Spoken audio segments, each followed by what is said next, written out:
moito ollo porque comeza a época na que traballar o sol pode converterse en algo perigoso. Hai que tomar precaucións porque está a nosa vida en xogo.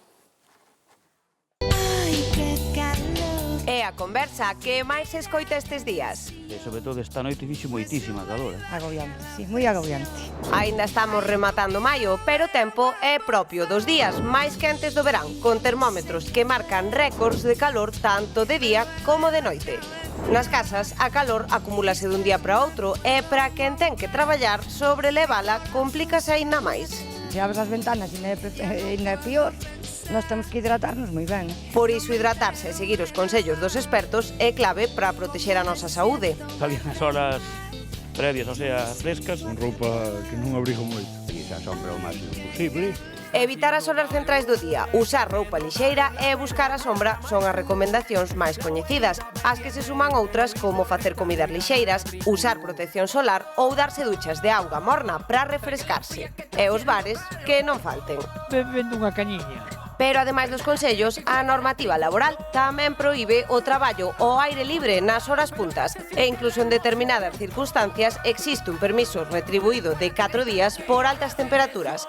Para os que choian fora, pero tamén dentro, porque se nunha oficina se superan os 27 graus, débese facilitar o teletraballo, reorganizar as quendas ou reducir a xornada. E como en todo relacionado co tempo, aquí tamén hai para todos os gustos. Tien frío.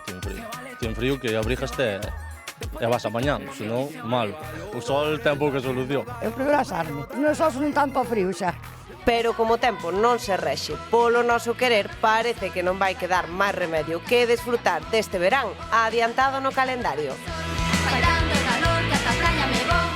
Bueno, os expertos din que este calor especialmente intenso que tivemos nestas últimas horas debese a un fenómeno que lle chaman cúpula de calor. Iso que é, Bernardo? Pois mira, Rocío, trátase dunha zona de altas presións que funciona do seguinte xeito, para que se faga unha idea. Funciona como unha tapa que atrapa o aire debaixo dela. Iso é o que está pasando en boa parte de Europa e tamén en Galicia, favorecido pois por un potente anticiclón que impulsa aire cálido dende o norte de África. Ademais, dentro desa estrutura, o aire descende, comprímese e quéntase aínda máis, un fenómeno coñecido como subsidencia. Ao impedir a formación de nubes, entra máis radiación solar e o calor intensifícase. Por iso estamos a registrar temperaturas pouco habituais para finais de maio. Ourense chegou aos 37 graus e medio e en Burela houbo noites na Mariña de Lugo, noites tropicais con mínimas de 23 graus. Nos próximos días continuará o ambiente caloroso,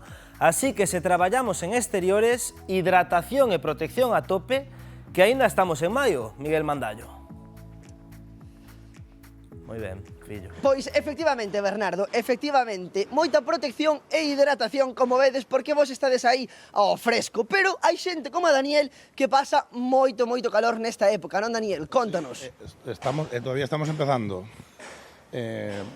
Comezan días duros de calor, bueno, tomamos medidas dentro do que podemos. Que medidas tomades? Como estades levando? Pois mira, en primeiro lugar, refrescámonos cada pouco, temos cabinas acondicionadas, temos EPIs, como pudedes ver, temos cremas. É importante a crema, xa vedes, compañeiros. Temos EPIs preparados, con cubrenucas, temos roupa ventilada, para poder traballar a gusto.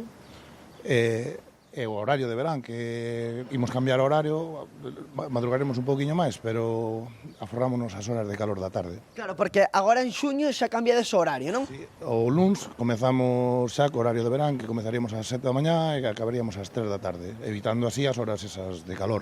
Vos, claro, tendes un problema, por así dicirlo, porque por moita calor que faga non podedes traballar en pantalón corto. Non, nós dentro do convenio nós temos que traballar con roupa larga para evitar posibles cortes nas pernas e demais. Sí que camiseta de manga curta e bueno, refrescarnos, sobre todo refrescarnos moito, para iso temos estas cabinas habilitadas e auga pola obra. Claro, moita hidratación, moita protección, compañeiros, e o levades como podedes. Como podemos, porque ao final o calor é calor. Ti, no personal, que prefires, traballar con frío ou calor? Con frío sempre botas unha chaquetiña por encima, con calor, o calor non hai moito que facer con el. Pois, Daniel, moitísimo ánimo e moitas gracias por atendernos. Xa o dicían os resentidos, compañeiros, que fai un sol de carallo, Galicia, caníbal. Veña, anda, que vos estades ao fresco e nos aquí, traballando duro.